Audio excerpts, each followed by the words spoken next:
Pretty good practice today. Took the pads off and really wanted to see our mental focus and concentration.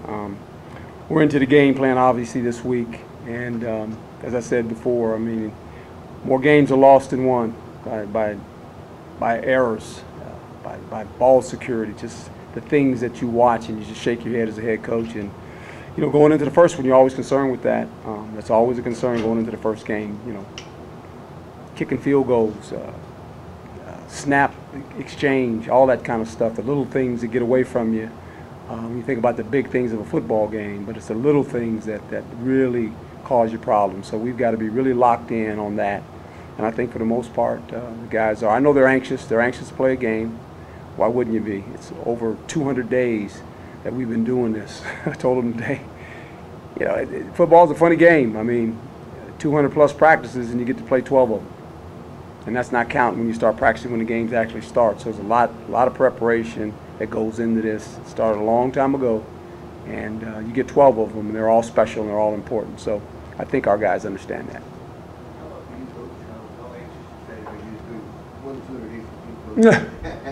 Yeah, last time I coached was Under Armour game, and had a lot of good players, five-star players too. And we got some good players here too. But I think you're always excited about opening day when you kick the ball off, and we've watched a couple games already, and I think everyone's excited about college football.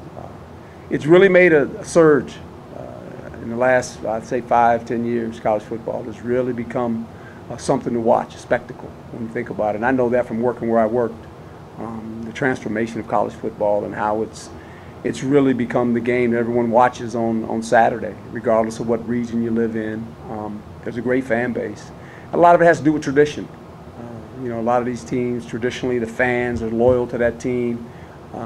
They're loyal to the players because generally the players stay in college football. Now some of them leave, but for the most part, 95% of your team is going to be there from their freshman year until their senior year. So fans are loyal to the university and the programs, and that's what makes college football so unique. Obviously, historically, the tailgating of college football compares to, no one can compare to that in football. It's just a different way of doing things, you know, and it's fun. I've covered it at ESPN when I was down in the SEC, watching those games and covering those games. And on Saturday, you get there on a Thursday and visit the team on Friday, and you walk into some of those events early. You get there early for that tailgate and stuff. It's unbelievable. But that's college football. That's what makes it so unique. I don't know yet. And I wouldn't tell you anyway, even though I like you very much. And you're an Emmy Award-winning person. Yeah, you know, there's some things rolling in my brain, but I'm not. You know, it won't be the speech. It really won't. I mean, that kind of sets the tone, but it'll be the execution.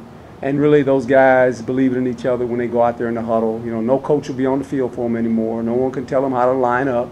They got to play. You know, and I'll give them some words of encouragement like I always do. And as I said, I believe 2 days ago, I've always said this when I've addressed the team before they walk out the door. Have fun. Put a smile on your face. It's football. Just go have fun. And everything takes care of itself, you know, and because the game is an enjoyable game to be involved in. And when you've done it as long as I have, it's a fun game just to play and watch because you never know what's going to happen. You really don't. You anticipate a lot of things, but there's always a bounce to the ball that goes, that just happened, you know, and as soon as you think you've seen everything in a football game, you haven't.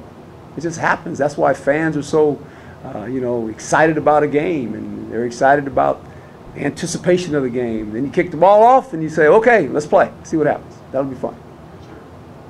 You've done so many interviews since December. So many stories have been written, features. Yeah. Is there anything we don't know about you at this point? No, and I haven't read any of them. And I know you guys are good reporters and writers or seen any of them. I've heard that, but I don't pay attention to it. It's nothing on you guys. I just don't. I don't get involved in it. And you think a media person? Now, I can remember being on television. I would do shows, and people say, "Man, did you watch yourself?" I go, "I haven't watched myself one time." You know, I just don't do it. But no, I think for the most part, I am who you see every day. I'm pretty consistent in who I am. I got certain beliefs, and that's my foundation. You know, I've got a value system that I won't compromise it for anything. Looking forward to it all, the questions maybe turn from why he returned to coaching to why did he go for it on 4th and 1 Oh yeah, yeah. Then that'll happen too, and that'll all be fun. And I'll have an answer. And you know, when you go for it in certain situations, if you go for it, everybody's hollering, yeah. And you don't make it. Ooh, why do you do that? You know, and I get all that, and that's part of it. But I'm always going to try to give our team the best chance to win. I mean, that's my thinking. You know, that's the decisions you make. We go through situations every day. We go through it in the classrooms. We go through it as a team. Try to orchestrate those in practice as well. So I just love being around football. As I said, and everyone knows, this is my passion. This is what I do. This is what I've always done. I've been fortunate enough that God gave me enough talent to play the game, and I was fortunate enough to become a coach. And I've never done anything else. Even on television, I talked about numerous sports, but my main thing was football. And so I've been very fortunate. If you'd have told me this when I was 8 years old, dreaming of being a professional football player, the ride that I've had, I just hope that I can give football all the things that it's given me. I continue to try to give back to this game because I think that's important. Herm, you talk about atmosphere, but a lot of the young guys, you say they're going to play. What's your advice? I mean, little things. I mean, they're going to be hyped up, but when they walk into that stadium, embrace it. You got to embrace it, and then you got to find your comfort level. You know, and the lights are bright, and you know, with that comes anxiety, and I think you have to calm down. You know, and we got to do things to get them calm. You know, that first series. I mean, I can remember the first series as a player, and all those years I played football, it was that first series. You know, it's like, okay, I'm lining up, got all these thoughts. I've actually played the game in my brain 100 times. And you just sit there, and then you got to play, you know. And that getting through that first series is critical. You want to be as a player, you want to be involved in the game. You know, sometimes as a corner, it doesn't happen for you that first series. You know, you're sitting there going, I hope they throw a pass, you know, because I can get involved in the game. But this college football, they throw a lot of passes, so you're gonna get involved in the game early. You know, it's the first tackle, so you feel like, okay, I'm ready to go. But everyone handles it different, and that's what I'm going to tell them. Don't get out of your comfort zone. You know, everyone handles their emotions different when the game starts, and you got to respect that. But don't try to overdo how you feel. You know, some guys will try to follow guys. Don't do that, because they'll get you right out of rhythm. Just be who you are. You know, I was pretty calm, and I was just, and maybe that's the perception of me is not a calm guy. You know, because that's my personality. I enjoy life. I have a lot of passion. But I'm very calm. I don't panic. I mean, my emotions are like almost flatlined, you know, because I got to think. I'm a thinker. You know, I'm always thinking and always trying to think ahead and think what I can do and how I can help somebody. And I see things and try to say, okay, coach, we might need to adjust to this. So that's kind of who I am. I'm emotional. I have some outbursts, but it's never where I'm out of control and I don't know what I'm doing. You know, I think I know how to push buttons pretty good, and that's what you do as a head coach when you're on the sideline. There's a lot of buttons to be pushed, and there's a lot of what I call confidence building in a game. You know, every player's, they're not all playing well at the same time, and you need them all. And when you see a guy kind of, okay, I got to get over there and say something to him. I got to say something to this group. I got to say something to that group. You always got to give them hope. You got to give them hope and answers. That's what you do on the sideline. That's kind of important. Herm, what's your approach with watching game film of opponents and then the role that you play in game planning for opponents? Well, like any coach, you gather their strengths. You gather some things you feel like you can take an advantage. And then I think the game plan gets kind of set, offense, defensively, and special teams. During the course of the week, there's some things you add, there's some things you delete. It all has to do with this. How do the players handle it? Can they grasp it? It's easy for the coaches because we spend 13 hours in this building, right? We get here early in the morning, leave late. Players are here a couple hours. They have their little pads they watch. They're not as in depth as a coach most of the time. Most players. So you got to realize that. So there's a way you add some things by Thursday. I've always felt you have this list of things that you want to do offensively and defensively, and I'm the guy that goes in there and coaches. Do you really need that? No, check it out. You know, you start deleting that thing, especially in openers. I think that the emotion of an opening game, regardless of who you are, you don't want to make it too complicated where they can't play. You want to let them play because you're going to adjust. You know, I always said, a plan that can't be changed is a bad plan. And you got to have a plan in place. But when the game starts, how do you adjust? And then how do you adjust to the players so that you can put them in position for them to make plays? You might see that on defense. You know. Do you weigh in a lot based upon opponent scheme or tendencies? What types of things you have thoughts on? Yeah, well, yeah. And I watch both sides of the ball, special teams as well, and you kind of get a feel of who they are. And then as you go through practice and you sit there with the coaches and you watch the tape, you either add some things or you delete. I'm a big deleter. I'm not an adder. I like deleting things because I think coaches can get that volume going. It's way out here and you never get to it, you know. And I'm a big guy of until they stop it, don't stop. Make them stop what you're doing. You know, that's just how I look at it. I mean, you know, sometimes in offense you get so elaborate with all these plays, you got all these things. I said, you know what? They haven't stopped that yet now, Coach. I mean, you can go back to it. There's no rules saying you got to call it once. You can call it twice.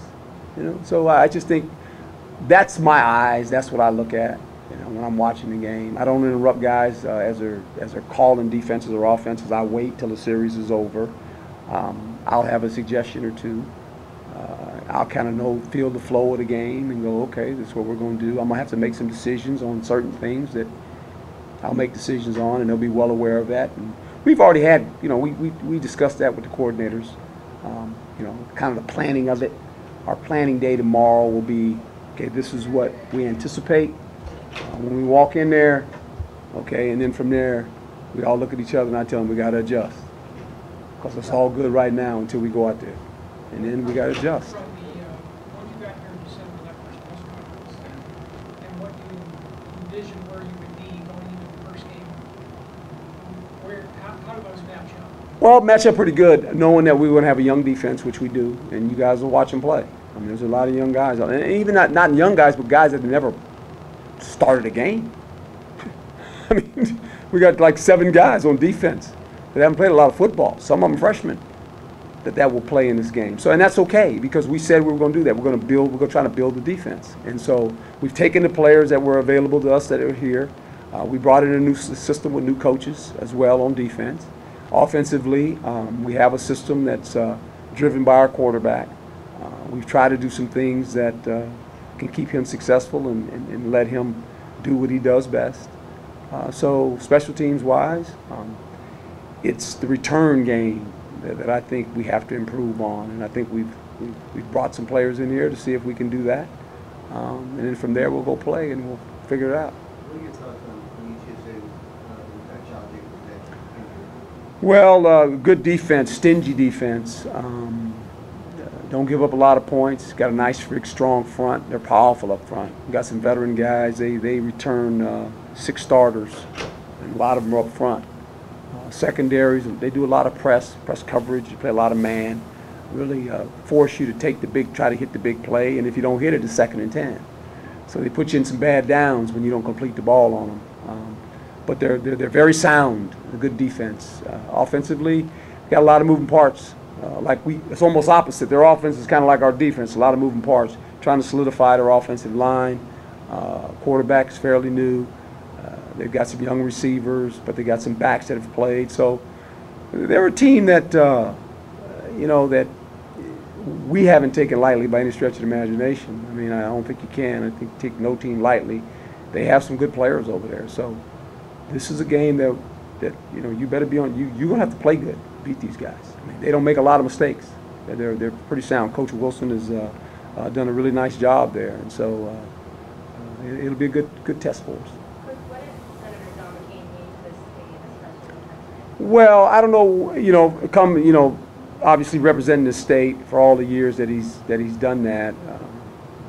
It's probably a hard day for a lot of Arizonans when you know the man and you read the history of the man, and that's what I know about him. I have never met Mr. McCain, and I'm sadly to say I wish I would have. But he's meant a lot to all Americans, not just to the great state of Arizona. But I'm living in California, you know, and I don't follow politics a lot. I know a few politicians. They have very difficult jobs. And it's when I look from afar, he was always a bridger of people. You know, he was trying to do what was right for America. He took some stands in his lifetime that really defy who he is as a man. Whether it was his service record, what he did at times, not always staying the course as a politician, just trying to do the right thing, you know, and that's what I remember of the man. He's going to be truly missed, but he left his mark in America. That if you are a person in that field, he left a standard. And I think that's what you do in life. You know, you set standards for other people to try to follow and try to emulate. And I think if you're a person in that field as a politician, he's the guy you can look at and say, you know, this guy did a good job for the country. Not just Arizona, but for the country. And we're going to miss him. Late night kick on Saturdays. How do you spend your time getting ready for the game? Specifically, you wake up early? Yeah, I'm an early guy. We're at the hotel Saturday. We spend our time with the players, and I'll get over here early. I'm not going to let people know what time I'm getting here. I don't want any cameras following me when I get here. I really don't. I just think that's way overblown. I'll find a way to sneak in here. They ain't going to find out I'm here. I can promise you that. And I'm not going to tell anybody when I'm getting here. So if who's doing our game, Fox?